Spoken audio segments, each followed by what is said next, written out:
बिस्मिल्लाहिर्रहमानिर्रहीम। अस्सलाम वालेकुम वरहमतुल्लाहि वबरकातुहू। उम्मीद है सब खैरियत से होंगे। Welcome to the chef consultant. तो आज की इस वीडियो में हम बात करेंगे जी, इटली वर्क वीजा भी रिजेक्ट हो सकता है या नहीं।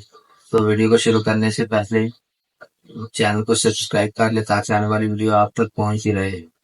तो जी, आते हैं अपने टॉपिक की तरफ कि इटली वर्क वीजा भी रिजेक्ट हो सकता है या नहीं। तो जी, इटली वर्क वीजा भी रिजेक्ट हो सकता है और वो किन सूरतों में रिजेक्ट होता है उसके बारे में भी बात करेंगे। इटली वर्क वीजा एक तो इंटरव्यू की वजह से रिजेक्ट हो जाता है और दूसरा डॉक्यूमेंट की वजह से। तो फर्स्ट बात करते हैं जो इंटरव्यू के बारे में।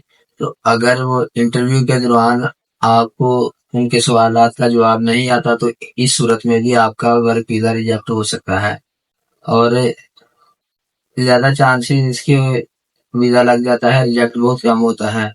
और अगर इंटरव्यू में अगर आपका उधर से वीजा निकलता है और आपके डॉक्यूमेंट क्लियर होते हैं, आप सबमिट करवाते हैं और जब आपको इंटरव्यू के लिए वो बुलाते हैं तो उस वक्त जब आपको अपने बारे में डिटेल पता नहीं होती उस सूरत में आपका वीजा रिजेक्ट होता है।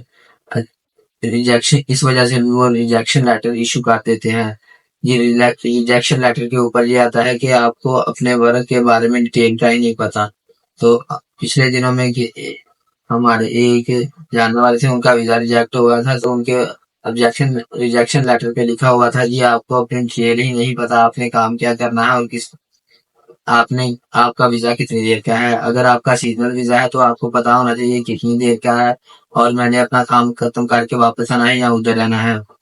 तो जी, अगर आपका सीजनल वीजा है तो उस सूरत में आप कह सकते हैं, अगर आपका 9 मंथ का वीजा है तो आप उन्हें बोलें जी कि हमारा 9 मंथ का वीजा है और हमने अपना काम खत्म करके वापस आ जाना है। और अगर आपका नॉन सीजनल वीजा है तो इस सूरत में आप उनसे कह सकते हैं जी हमारा इतनी देर का वीजा है और हम ये काम कर रहे हैं। आपको डिटेल का पता होना चाहिए अपने बारे में, कॉन्ट्रैक्ट लेटर के बारे में कि हमारा कॉन्ट्रैक्ट कितनी देर का है और हम कितनी देर उधर रहेंगे और क्या काम करना है, कितने घंटे ड्यूटी है। ये भी मुकम्मल वीडियो यूट्यूब पे अपलोड है। आपको अपने बारे में मुकम्मल मालूमात पता होनी चाहिए इंटरव्यू के वक्त। अगर आपको अपने बारे में इंटरव्यू के दौरान कुछ पता ही नहीं तो फिर आपका रिजेक्शन लेटर ही आएगा। अगर आप खुद तैयार होकर जाते हैं इंटरव्यू के लिए, आपको मुकम्मल डिटेल अपने बारे में पता है तो फिर आपका आपका वीजा रिजेक्ट नहीं होगा, एम्बेसी से लग जाएगा। तो नॉन सीजनल वीजा में भी ऐसे ही होता है और रेशो तो इसकी रिजेक्ट होने की बहुत कम होती है। अगर आपको डिटेल पता हो तो वीजा लग जाता है और अगर आप इंटरव्यू में आपको आपसे इंटरव्यू नहीं ठीक होता तो फिर रिजेक्शन लेटर इशू करते हैं। तो अगर आप अपने इंटरव्यू के लिए जाते हैं तो आपको मुकम्मल डिटेल पता होनी चाहिए, कॉन्ट्रैक्ट के बारे में, काम के बारे में, सब कुछ आपको पता होना चाहिए कि आप किसके पास जा रहे हैं, आपको कौन बुला रहा है। ये भी डिटेल होती है। अगर नॉन सीजनल वीजा है तो अगर आप किसी कंपनी में जा रहे हैं तो उस बारे में भी पता होना चाहिए।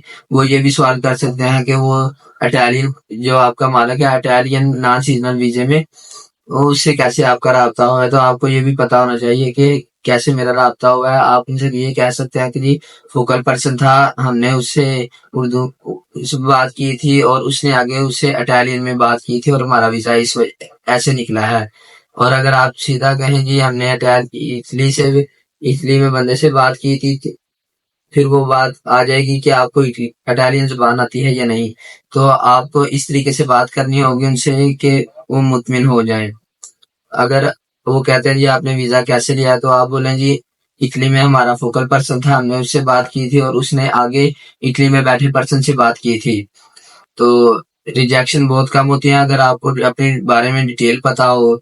आपने मुकम्मल डिटेल लेके ही अपने वीजा इंटरव्यू के लिए जाना है, नहीं तो आपका रिजेक्शन लेटर इशू हो जाएगा। मुकम्मल तैयार होके जाना होता है। तो जी, अपने बारे में मुकम्मल डिटेल पता होनी चाहिए, फिर जाके ही आपका इंटरव्यू पास होता है और आपका वीजा लगता है। और दूसरी सूरत अगर आपके डॉक्यूमेंट क्लियर नहीं है, उनमें कोई इशू आ गया तो फिर आपका वीजा रिजेक्ट हो सकता है। डॉक्यूमेंट में जैसा कि एनओसी होता है, वर्क प्रोफाइल होती है और इटली के मालिक की डाटा होता है। तो ऐसे ही आप अगर आपको मुकम्मल डिटेल अगर आपके पास मुकम्मल डिटेल है तो फिर आपका वीजा रिजेक्ट नहीं होगा। आपके डॉक्यूमेंट मुकम्मल होने चाहिए। अगर आपके डॉक्यूमेंट ही मुकम्मल नहीं तो फिर आपका वीजा रिजेक्ट ही होगा। जैसा कि बिजनेस प्रोफाइल, एनओसी और जो भी डॉक्यूमेंट्स आपके हैं मुकम्मल होने चाहिए। डॉक्यूमेंट मुकम्मल ना होंगे तो आपका वीजा रिजेक्ट ही होगा। तो अगर आप हमारे चैनल पे नए हैं तो चैनल को सब्सक्राइब कर लें ताकि आने वाली वीडियो आप तक पहुंच रहे। और वर्क वीजा की फाइल की प्रिपरेशन के लिए आप हमसे रब्ता कर सकते हैं अपॉइंटमेंट्स के लिए। और इटली की फैमिली रीयूनियन वीजे के लिए फाइल की चेकिंग, फाइल प्रिपरेशन और फॉरेन ऑफिस अटेस्टेशन के लिए आप हमसे रब्ता कर सकते हैं। हमारा कॉन्टैक्ट नंबर डिस्क्रिप्शन पे और स्क्रीन पे भी शो हो रहा होगा। तो आने वाली वीडियो तक अपना ख्याल रखिएगा। अल्लाह हाफिज।